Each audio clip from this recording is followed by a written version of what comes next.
నెల్లూరు జిల్లాలోని మైన్స్లో విపరీతంగా జరుగుతున్న బ్లాస్టింగ్ను గురించి, అలాగే నెల్లూరు సిటీ నియోజకవర్గ పరిధిలో పెరిగిపోతున్న హత్యలను నివారించాలని కోరుతూ ఎమ్మెల్సీ పర్వతరెడ్డి చంద్రశేఖర్ రెడ్డి, వెంకటగిరి సమన్వయకర్త నేదురుమల్లి రామ్కుమార్ రెడ్డి ఎస్పీని కలిసి మెమరాండం అందజేశారు. ఈ సందర్భంగా గత 6 నెలలుగా జిల్లాలో పెరుగుతున్న క్రైమ్ రేటును గురించి, జిల్లాలో పెరిగిపోతున్న అసాంఘిక శక్తులు, రౌడీలు, గూండాలు, గంజాయి బ్యాచ్ను నిర్మూలించాలని జిల్లా ఎస్పీని వారు కోరారు. నెల్లూరులో కల్చర్ మారింది.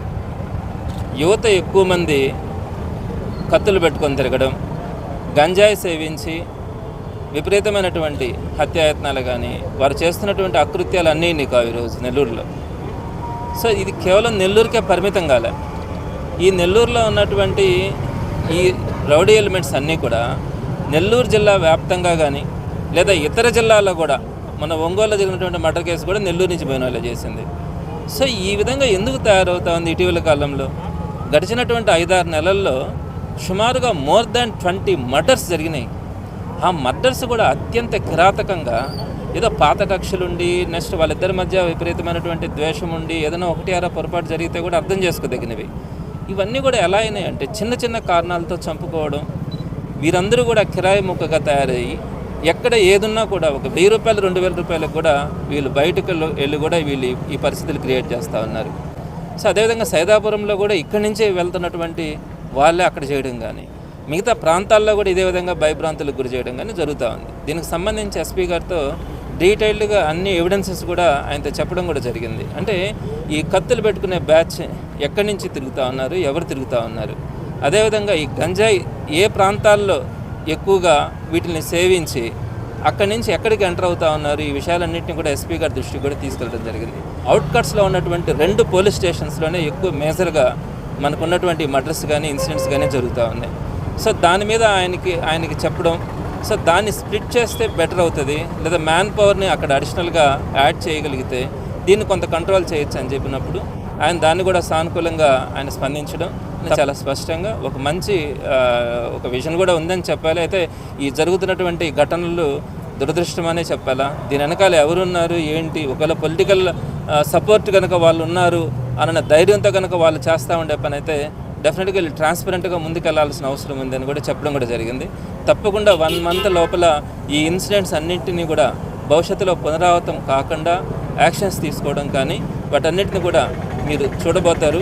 డెఫినెట్గా నెల్లూరుని మళ్ళీ ఒక ప్రశాంతమైన నగరంగా మీరు చూడబోతారని చెప్పడం కూడా జరిగింది.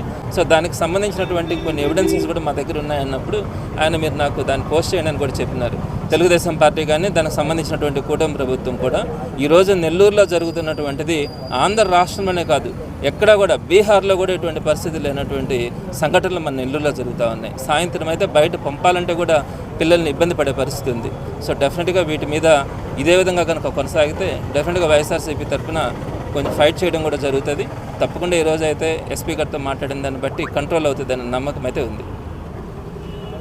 ఇల్లీగల్ మైనింగ్లో బ్లాస్టింగ్ కోసం వాడే పదార్థాలు పర్మిషన్ లేకుండా జనానికి ఇబ్బందులు కలుగుతాయి. ఎందుకంటే అది స్టోర్ చేసే పద్ధతి కూడా వేరేగా ఉంటుంది, దానికి పర్మిషన్ కూడా లేకుండా వాడుతున్నారు. సైదాపురంలో వీరిని కట్టడి చేయాలని స్పెసిఫిక్గా ఎస్పీ గారిని కోరటం జరిగింది. ఈ ఇల్లీగల్ మైనింగ్ సంబంధించి పై వారం ఢిల్లీలో కూడా, ఎందుకంటే ఇప్పుడు ఇది మేజర్ మినరల్ అయింది కాబట్టి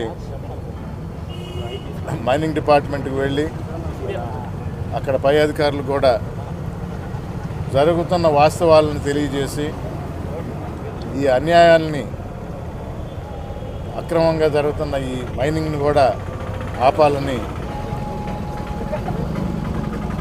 రాష్ట్ర సంపదను దోచుకున్న వీళ్ళందరినీ తిరిగి అది కక్కిచ్చే పని కూడా రేపు మా ప్రభుత్వం చేస్తుందని తెలియజేస్తూ సానుకూలంగా స్పందించారు.